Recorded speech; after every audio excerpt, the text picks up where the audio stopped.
पालघर लोकसभेसाठी विद्यमान खासदार राजेंद्र गावित यांना उमेदवारी नाकारल्यामुळे त्यांनी आपली नाराजी बोलून दाखवली। दिल्लीसह राज्यातून सातत्याने उमेदवारी देण्याचं आश्वासन देण्यात आलं। दरम्यान आज डॉक्टर हेमंत सावरा आपला उमेदवारी अर्ज भरण्यासाठी निघालेले आहेत। मात्र महायुतीच्या रॅलीकडे राजेंद्र गावित यांनी मात्र पाठ फिरवलेली आहे। मला शेवटपर्यंत खात्री होती की मला त्या ठिकाणी उमेदवारी मिळेल, परंतु दुर्दैवाने त्या ठिकाणी ज्या पद्धतीने त्या ठिकाणी माझी उमेदवारी नाकारली गेली ते निश्चितच माझ्या दृष्टीने त्या ठिकाणी एक म्हणजे आपलं काय त्या ठिकाणी नैराश्य ही आहे।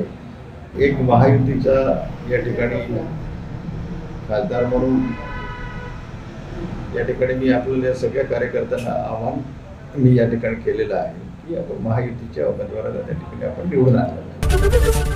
एबीपी माझा, उघडा डोळे बघा नीट।